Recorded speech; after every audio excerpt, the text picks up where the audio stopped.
Sense and Sensibility is not exactly my favourite Jane Austen book, but usually I can enjoy contemporary adaptations of Sense and Sensibility. It doesn't usually bother me that I'm not a big fan of the book itself. But whether or not it's because of the connections to Sense and Sensibility or other factors that I will discuss, I just did not really like Sense, Sensibility, and Snowmen. This is a 2019 Hallmark Christmas film directed by David Winning, written by Samantha Herman, with a story by Melissa de la Cruz. And Erin Krakow was in this. She plays Ella Dashwood, and I really like her in Hallmark Christmas films. I've seen her in quite a few, and I've always enjoyed her performance. And certainly, I don't think there was anything wrong with anybody's performance here. I thought the acting was absolutely fine. Um, Kimberley Sustad plays Marianne Dashwood. We also have the brilliant Luke Macfarlane as Edward. I've seen him in various films, and always enjoy his performance too. So certainly, there being elements of the cast that I liked kept me going. It kept me watching it. Had the cast not been that interesting, or if they were not actors whose works I'd already enjoyed, would I have kept watching to the end?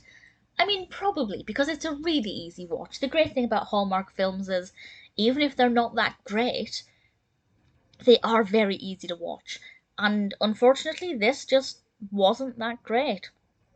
Ella and Marianne Dashwood own this party planning business, and they're trying to expand the business. And one of the new clients is this toy company. And Ella and Edward, the toy company's CEO, don't get along. And there we have our classic Hallmark girl meets boy, girl does not like boy. And this is something that Hallmark does time and time again, and it works. In that aspect of it, I liked.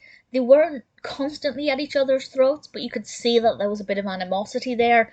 I think the way their relationship developed, by which I mean going from being antagonistic to being a lot more friendly, the way that kind of developed, I thought was very effective. It was believable. It didn't just go from 0 to 60 like it does in some Hallmark films. So credit where it's due. I think the writing of the characters themselves worked well. What's also quite unique with this Hallmark film, obviously bringing in the Sense and Sensibility element, is some less than positivity between the two sisters.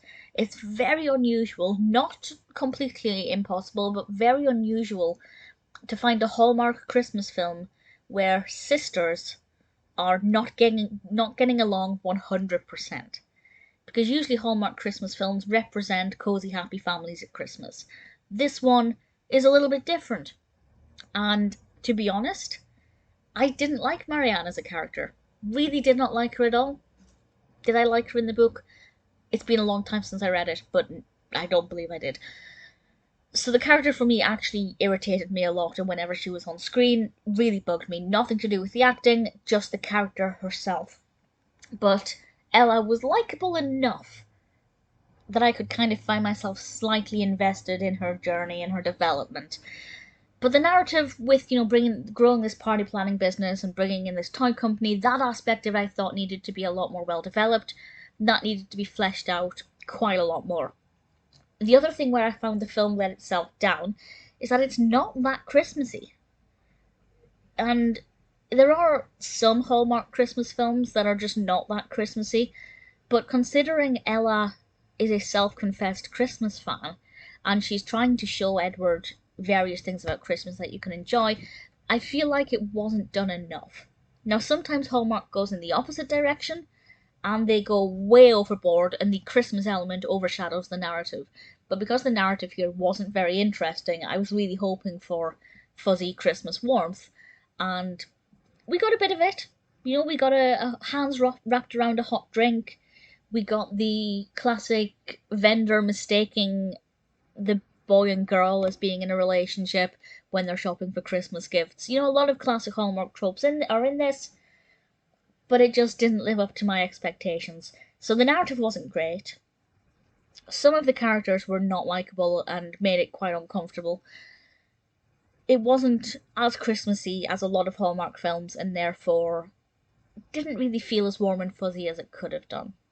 Would I recommend Sense, Sensibility, and Snowman? Well, if you're curious to see how they take Sense and Sensibility and what elements they inject into it, absolutely. If you're looking for a very easy watch that you don't need to pay 100% attention to and you can still follow it, maybe, but there are plenty of other Hallmark films I would recommend before this. But if you're a fan of Hallmark and you're just, if like me, you're trying to watch every Hallmark film possible, then, it's not terrible. I didn't hate it, but I definitely was disappointed by Sensibility and Snowmen.